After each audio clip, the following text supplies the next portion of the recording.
Good morning everyone, welcome to today's classes. आज हम पढ़ने जाएंगे क्लास 10 चैप्टर नंबर 1 साइंस का। आप देख सकते हो उसका नाम क्या है, केमिकल रिएक्शंस एंड इक्वेशंस।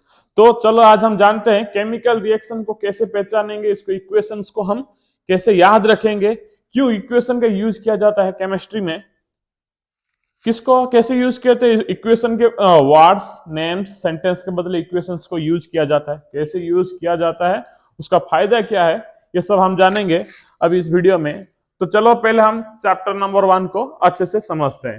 तो पहले तो हम इसमें क्या केमिकल के बारे में पढ़ेंगे, केमिकल चेंजेस कैसे होता है, केमिकल कितने चेंजेस को हम कैसे पहचानेंगे, इसके बारे में पढ़ेंगे।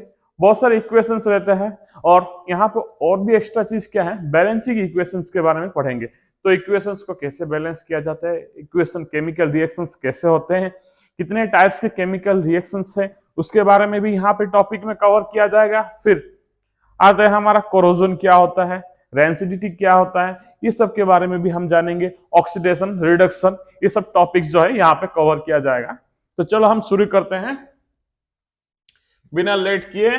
तो केमिकल रिएक्शंस, तो यहां पे आप देख सकते हैं हेडिंग केमिकल रिएक्शन। तो केमिकल रिएक्शन देखो, the breaking and making of bonds between different atoms to produce new substances is called chemical reaction. तो यहां पे क्या, breaking and making of bonds, मतलब यह क्या होता है, बहुत सारे बॉन्ड्स। बॉन्ड्स कितने टाइप्स के रहते हैं हमारे सोसाइटी में, जो हम केमिस्ट्री में पढ़ रहे हैं, 3 टाइप्स के बॉन्ड्स रहते हैं। क्या है, ionic bond, covalent bond, coordinate bond. इस सब बॉन्ड से क्या होते हैं ना, एटम्स जुड़ते हैं, जुड़ के मॉलिक्यूल्स तैयार करते हैं, मॉलिक्यूल से लेके कंपाउंड बनता है और कंपाउंड से फाइनली मैटर में आ जाते हैं। तो ये सब केमिकल रिएक्शंस कहां पे होता है, एटम्स के बीच में होता है, जहां से वो मॉलिक्यूल कंपाउंड फॉर्म करते हैं और एट लास्ट मैटर में फॉर्म होते हैं, जिससे कि हम पहचान पाएंगे चेंजेस को हम मैटर के फॉर्म में, क्योंकि हम एटम्स को, मॉलिक्यूल्स को, हम कंपाउंड्स को हम नहीं देख सकते, क्योंकि वो स्मॉलेस्ट पार्टिकल्स के फॉर्म में रहते हैं। तो हम मैटर को ही देख सकते हैं। तो वो जो बॉन्ड्स बनते हैं जिसके वजह से मैटर तैयार होता है, वहां पे यहाँ पे रिप्रेजेंट किया गया है। तो जो बॉन्डिंग्स बनते हैं एटम्स के बीच में, जो बॉन्डिंग बनता है उसे हम केमिकल रिएक्शन के फॉर्म में हम देखेंगे। तो atoms produce new substances is called chemical reaction. तो बॉन्डिंग के फॉर्म में एटम्स मिलके नया सब्सटेंस जब तैयार करते हैं या फिर देते हैं, तो हम उसको क्या बोलेंगे, केमिकल रिएक्शन। देखिए, there are 2 types of changes, namely physical and chemical changes. जो हमारा सोसाइटी में बहुत सारे मैटर्स का चेंजेस होता है, उसको हम 2 फॉर्म में देखते हैं। इधर हम उससे फिजिकल चेंजेस के फॉर्म में देखते हैं या फिर हम उसको केमिकल फॉर्म के चेंजेस में देखते हैं। तो फिजिकल चेंजेस में क्या होता है, सॉलिड, लिक्विड, गैसेस ऐसे फॉर्म में चेंज होते हैं। केमिकल फॉर्म में बहुत सारे अलग अलग चेंजेस होता है। तो चलो उसके बारे में हम देखेंगे। Physical changes, melting of ice, roasting of iron, ये क्या है, एक केमिकल चेंज है। और फॉर्मेशन ऑफ कर्ड। तो फिजिकल चेंजेस तो आप सभी देखे होंगे, जैसे कि आइस क्यूब से लिक्विड, लिक्विड से गैसेस फॉर्म में ऐसे चेंज होते हैं।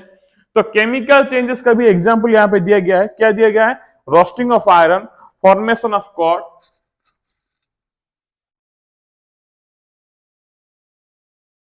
इससे भी ज्यादा एग्जाम्पल आपके पास बहुत सारे डेली लाइफ एग्जाम्पल्स रहते हैं, जैसे कि digestion of food, food digest करते हैं कि नहीं हम लोग, वो टाइप के एक टाइप का केमिकल रिएक्शन होता है। ऐसे बहुत सारे केमिकल रिएक्शंस भी है, वो केमिकल चेंजेस के फॉर्म में आते हैं। चलो अभी देखते हैं next topic, physical changes versus chemical changes. देखिए, फिजिकल चेंजेस, केमिकल चेंजेस, ये दोनों में डिफरेंस क्या है। तो यहाँ पे देखो, फिजिकल चेंज, केमिकल चेंज, ये क्या होता है, टेम्पररी चेंज होता है। फिजिकल चेंज क्या होते हैं, टेम्पररी चेंज होते हैं, और वो क्या कर सकते हैं, अपने पिछले फॉर्म को वो रिटर्न हो सकते हैं। But chemical changes permanent change होता है, जहां पे एक बार चेंज हो गया तो आपने आपको ओल्ड फॉर्म में आप क्या नहीं कर सकते, रिवर्स नहीं हो सकते, बैक नहीं कर सकते। जैसे कि अभी एक देखो, अभी पेपर अब एक जल गया है, जल के वो पाउडर बन गया है, तो फिर से वो क्या हो गया, जला हुआ पेपर फिर से पेपर जल गया है, तो फिर से वो पेपर, व्हाइट पेपर तो नहीं बन सकता है। तो इस टाइप के परमानेंट चेंजेस को हम क्या बोलते हैं, केमिकल चेंजेस और केमिकल रिएक्शन हुआ बोल के। But in the case of physical reaction, मतलब देखो अभी आइस एक मेल्ट होके वाटर बन गया, फिर से वो वाटर का हम फ्रीजर में रख देंगे, फिर से तो वो आइस क्यूब से आइस के शेप में आ जाएगा, क्यूब के शेप में डिफरेंट शेप दे सकते हैं हम।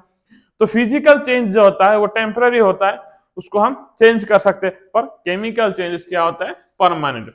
No new substance is formed. तो देखो यहाँ पे क्या और एक टॉपिक क्या पता चला हमें, फिजिकल चेंजेस में नए सब्सटेंसेस कुछ भी तैयार नहीं होंगे, ठीक है। नए सब्सटेंस वो लिक्विड का फॉर्म में रहता है, वाटर ही रहेगा, वाटर ही रहेगा। तो केमिकल चेंजेस में क्या होते हैं, नए नए चीजें निकलते हैं। जैसे कि हम क्या करेंगे कि बहुत सारे अभी पेपर्स को हम जला दिए, फॉर सपोज एक पेपर को जला दी, तो उससे क्या हुआ, कार्बन डाइऑक्साइड आ गया, और फिर क्या हुआ, पेपर का वो पाउडर आ गया है। ये सब नए चीजें आ गए हैं, उसको हम अलग वे में कुछ यूज भी कर सकते हैं। पर फिजिकल चेंजेस में क्या हुआ, जो एग्जाम्पल दिया मैं वाटर का ये फॉर्म सब चेंज होता रहता है। तो देखो, change can be reversed bye simple physical method, change can not be reversed by any physical method. Energy में और मे नॉट बी रिलीज और ऑब्जर्व। तो और क्या होता है ना, फिजिकल चेंजेस में एनर्जी रिलीज या ऑब्जर्व नहीं होता है, पर in the case of chemical changes energy is release और ऑब्जर्व ड्यूरिंग केमिकल चेंजेस। तो केमिकल चेंजेस में क्या होता है, एनर्जी रिलीज भी होता है और ऑब्जर्व भी होता है। कभी कभी हीट एनर्जी रिलीज होता है केमिकल चेंजेस में, और कभी कभी हीट एनर्जी ऑब्जर्व भी होता है केमिकल चेंजेस में। फॉर सपोज देखिए, अभी हम पेपर को जलाने के लिए कौन सा एनर्जी का यूज किए, हीट एनर्जी का यूज किए, तभी तो वो जला कि नहीं। तो यहां पे क्या हुआ, एनर्जी यूज हुआ कि नहीं, और कभी कभी ऑब्जर्व भी हो जाता है हीट एनर्जी। तो अभी हम समझ गए फिजिकल चेंज क्या है, केमिकल चेंज क्या है। चलो नेक्स्ट पार्ट में चलते हैं, टॉपिक क्या है, chemical equation. The representation of chemical reaction in the form of formula of reactant and product separated by an arrow mark is called chemical equation। तो chemical equation क्या होता है ना, जहां पे हम रिएक्टेंट और प्रोडक्ट दो पार्ट रहते हैं, उनके बीच में क्या रहता है, एक एरो रहता है। तो रिएक्टेंट के साइड में जो दो पुराने चीज मिलते हैं और केमिकल रिएक्ट करते हैं, तो एरो मार्क उस तरफ क्या होता है, प्रोडक्ट निकलता है। वो प्रोडक्ट क्या होता है, न्यू सब्सटेंस निकलते हैं, तभी तो हम उसको केमिकल रिएक्शन बोलेंगे। ये टोटल प्रोसेस को रिएक्टेंट में दो more substance, one and more substance जब उनके बीच में प्लस साइन रहेगा मिलके, जब केमिकल रिएक्ट करके नया चीजें निकालेंगे, उसको हम प्रोडक्ट बोलेंगे। ये टोटल प्रोसेस को ही हम क्या बोलते हैं, केमिकल इक्वेशन बोलते हैं। जैसे देखिए, मैग्नीशियम और ऑक्सीजन, मैग्नीशियम को क्या किया गया ना, ऑक्सीजन के प्रेजेंसी में, ऑक्सीजन गैस कहां पर रहता है, एयर में रहता है कि नहीं, उसके प्रेजेंसी में हम क्या किए, उसको हम जलाने लगे। तो जब हम हीट एनर्जी प्रोवाइड किए, वो क्या हो गया, मैग्नीशियम ऑक्साइड में कन्वर्ट हो गया, नया प्रोडक्ट मिला हमें, क्या, मैग्नीशियम ऑक्साइड। कौन से दो प्रोडक्ट से, ऑक्सीजन और यहाँ पे क्या मिला, मैग्नीशियम। मैग्नीशियम का हम पार्ट जो हम लिए थे, उसको क्या किया, एयर के प्रेजेंस में क्या किया, जला दिए। तो एयर में क्या, ऑक्सीजन तो रहता है, तो एयर में जो ऑक्सीजन है, हीट के हेल्प से वो मैग्नीशियम के साथ केमिकल रिएक्शन किया, जिसके वजह से हमें क्या मिल गया, मैग्नीशियम ऑक्साइड, Mg+O2 MgO। ये क्या है, केमिकल इक्वेशन है। ये वार के फॉर्म में लिखा गया है, ये सिंबलिकल फॉर्मूला के फॉर्म में लिखा गया है, जो कि समझने में आपको आसानी होगा, लिखने में भी इजी होगा। क्यों, केमिकल इक्वेशन को सेंटेंस से, वर्ड से लेके फॉर्मूला में, इक्वेशन में, फॉर्मूला में लाते हैं, तो हमें इजी भी रहेगा, याद भी रख सकते हैं, और कॉम्प्लेक्स में भी हम इसको लिख के सेव करके रख सकते हैं। Next topic, balanced chemical equation. Balanced chemical equation क्या होता है, the same number of atoms of each element on the reactant and product side. तो रिएक्टेंट साइड में जितने एटम्स और एलिमेंट्स रहते हैं, उतने ही एटम्स एलिमेंट्स प्रोडक्ट के साइड में रहना है। तो देखिए, रिएक्टेंट के साइड में जो हम देखेंगे, यहाँ पे एक इक्वेशन जो हम लिए थे, मैग्नीशियम और ऑक्सीजन केमिकल रिएक्शन बना के मैग्नीशियम ऑक्साइड फॉर्म किए थे। तो यहाँ पे देखिए, मैग्नीशियम Mg+O2 2MgO, ये तो अभी क्या हो गया, बैलेंस हो गया कि नहीं, नहीं हुआ तो कैसे बैलेंस करेंगे। यहां पे देखिए, यहां पे 2 लिखा गया है, 2 इससे पहले नहीं था, इसके पहले वाले फॉर्म में हम जाएंगे, तो यहां पे देखिए, सॉरी,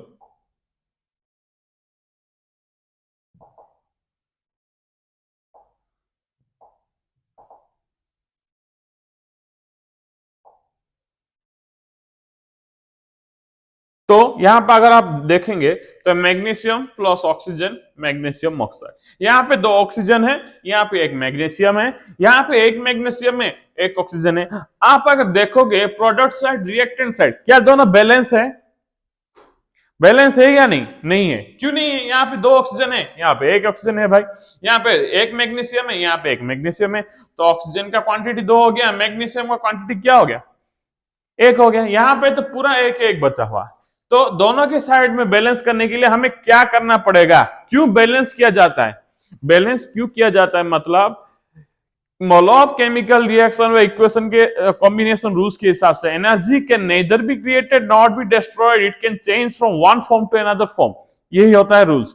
एनर्जी को हम कभी डिस्ट्रॉय भी नहीं कर सकते, कि तैयार भी नहीं कर सकते, नया ऐसा फॉर्म भी नहीं कर सकते। ये सिर्फ एक फॉर्म से दूसरे फॉर्म में चेंज होता है। इसको हम तैयार भी नेदर भी क्रिएटेड नॉर बी डिस्ट्रॉयड, उसको हम क्रिएट भी नहीं कर सकते, डिस्ट्रॉय भी नहीं कर सकते। तो एक फॉर्म से दूसरे फॉर्म में वो चेंज हो रहा है। तो इस तरफ रिएक्टेंट के साइड में जितना एनर्जी था प्रोडक्ट के साइड में उतना एनर्जी रहना चाहिए, पर यहाँ पे वो नहीं हो रहा है।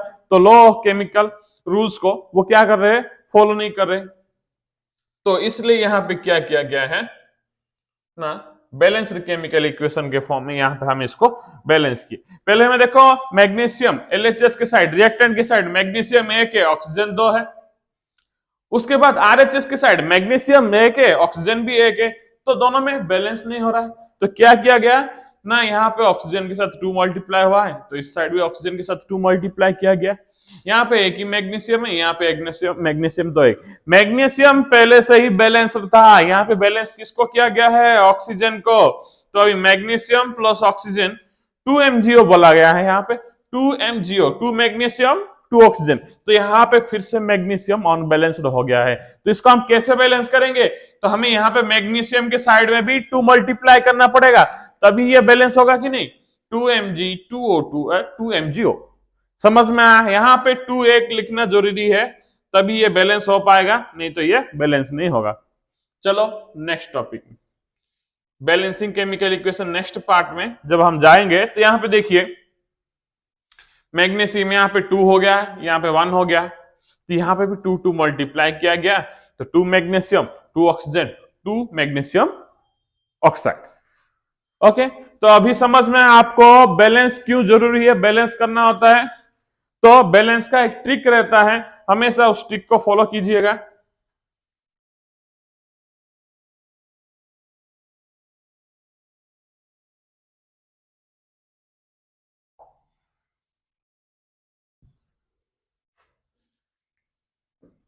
देखो, जब भी आप कोई भी चीजों को बैलेंस करेंगे तो पहले क्या करेंगे? मेटल्स को फाइंड करेंगे। यहाँ पे कोई भी इक्वेशन में कुछ मेटल्स है या नहीं।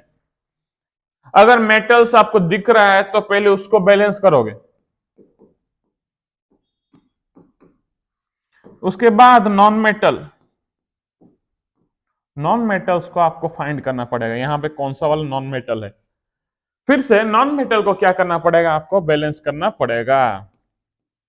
जब ये दो बैलेंस हो गए तो फिर से आपको चेक करना पड़ेगा मेटल्स बैलेंस है, ठीक है, नॉन मेटल बैलेंस है, ठीक है। जब ये दो बैलेंस हो जाएंगे, ऑक्सीजन हाइड्रोजन ये दोनों भी नॉन मेटल है, पर ये नॉन मेटल्स, ये दोनों नॉन मेटल्स को हमेशा आखिर में बैलेंस किया जाता है, लास्ट को बैलेंस किया जाता है।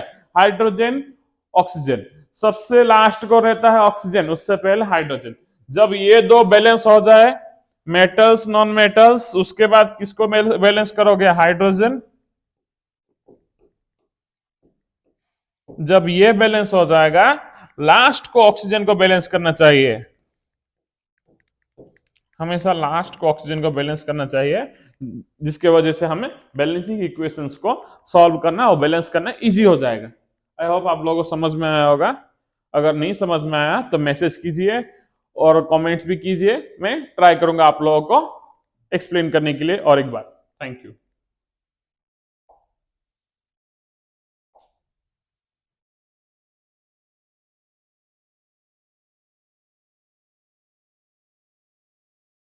तो यहाँ पे और एक टॉपिक दिया गया है बैलेंसिंग केमिकल इक्वेशन के लिए। चलो और एक टॉपिक देखते हैं, एग्जांपल नंबर 2 जो आपके बुक में है। फेरस और ferrous Fe plus H2O, Fe3O4 plus H2। यहां पे देखिए आयरन का रिएक्टेंट साइड में कितने फेरस है, एक है। प्रोडक्ट साइड में कितने हैं, तीन है। यहाँ पे ऑक्सीजन कितने हैं, एक है। यहाँ पे चार ऑक्सीजन है, यहाँ पे दो हाइड्रोजन है, यहाँ पे दो हाइड्रोजन है। तो हम अगर पहले देखेंगे LHS RHS साइड में तो क्या होगा, F1 है, यहाँ पे F3 है, यहाँ पे H2 है, यहाँ पे H2 है, यहाँ पे O1 है, यहाँ पे O4 है, ऑक्सीजन 4 है। तो पहला हमें क्या बैलेंस करना पड़ेगा, आपको बोला था इससे पहले first balancing metals, first we have to balance the metals. तो यहाँ पे क्या है, फेरस है, फेरस यहाँ पे 1 है, यहाँ पे 3 है। तो हम पहले क्या करेंगे, ये दोनों को बैलेंस करेंगे, 3Fe Fe3 बैलेंस हो गए। उसके बाद बोला था आप लोगों को नॉन मेटल्स को बैलेंस करना है। यहाँ पे देखो फेरस को छोड़ के, उसके बाद नॉन मेटल्स में हाइड्रोजन ऑक्सीजन, इन दोनों को छोड़ के और कुछ नॉन मेटल है क्या, सल्फर जैसे कि, और कुछ है क्या देखना पड़ेगा आप लोगों को। अगर नहीं है तो आप क्या करोगे, हाइड्रोजन के पास जाओगे, उसको बैलेंस करोगे। आखिर में at last you have to balance oxygen. तो हाइड्रोजन यहाँ पे 2 बैलेंस्ड होके, फिर हमारे पास आता है ऑक्सीजन। ऑक्सीजन देखो यहाँ पे एक है, यहाँ पे चार है। तो हमें क्या करना पड़ेगा, अभी ऑक्सीजन को बैलेंस करना है। तो यहाँ पे देखो, यहाँ पे कंफ्यूजन रहेगा कि H2O दोनों मिलके हैं, तो आप एक को अलग अलग करके बैलेंस नहीं कर सकते, दोनों का चेंज होगा, हाइड्रोजन ऑक्सीजन दोनों का वैल्यू चेंज होगा, और दोनों को हमें चेंज करना पड़ेगा एक साथ। क्योंकि ऑक्सीजन को चेंज करना होगा तो उसके साथ जो भी नंबर मल्टीप्लाई करेंगे, हमें यहाँ पे कहां पर मल्टीप्लाई करना पड़ेगा,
ये था हमारा क्वेश्चन।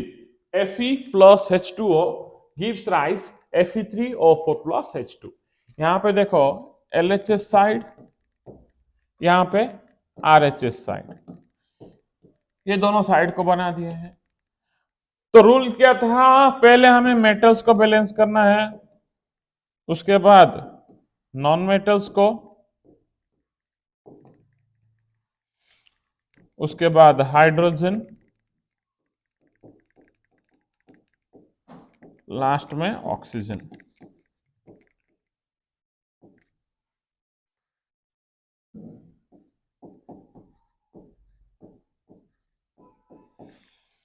तो अभी बारी है किसका, Fe, यहां पे एक है, और यहां पे कितने हैं Fe, तीन है, 3। यहां पे हाइड्रोजन कितने हैं, LHS के साइड में दो हाइड्रोजन है, इधर RHS के साइड में भी हाइड्रोजन कितने हैं, 2। उसके बाद ऑक्सीजन इधर कितने हैं, एक है, और इधर ऑक्सीजन कितने हैं, 4 है। तो हम कैसे बैलेंस करेंगे, टेंशन मत लो, आराम से देखो अभी हो जाएगा। ये बैलेंसिंग इक्वेशन बहुत इजी है, थोड़ा ध्यान देना पड़ेगा। आप ज्यादा बोर हो जाते हो इसलिए वीडियो को स्किप कर देते हो, या फिर एंटरटेनमेंट की तरफ चले जाते हो। रील्स देखना अच्छा लगता है, शॉर्ट्स देखना अच्छा लगता है, पर मैथ्स देखना, साइंस देखना अच्छा नहीं लगता है। पर अभी आप लोगों को अच्छा लगेगा क्योंकि आप अच्छे से समझ पाओगे। तो यहाँ पे फोकस करो। तो यहाँ पे देखो, पहले हम किसको बैलेंस करेंगे, Fe। तो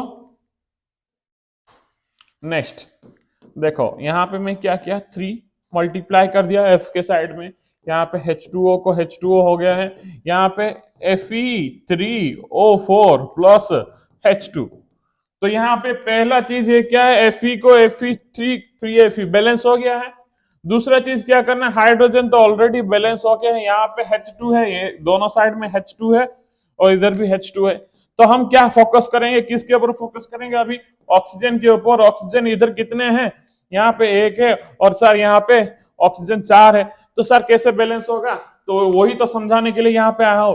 हमें तो ये दोनों मिलके है सर, ये दोनों मिलके है, कैसे सिंगल नंबर को तो मल्टीप्लाई नहीं कर सकते पावर। तो यहाँ पे जैसे कि F के साइड में 3 मल्टीप्लाई हुआ, यहाँ पे भी मल्टीप्लाई होगा। तो यहाँ पे ऑक्सीजन हमें कितने चाहिए, 4 चाहिए, तो 4। यहाँ पे कुछ नहीं मतलब 1 है, तो यहाँ पे क्या हुआ, 4 2 8। तो हाइड्रोजन कितने हो गए, यहाँ पे 8 हाइड्रोजन हो गए, और ऑक्सीजन कितने हो गए, यहाँ पे ऑक्सीजन हो गए सर 1 इंटू 4 4।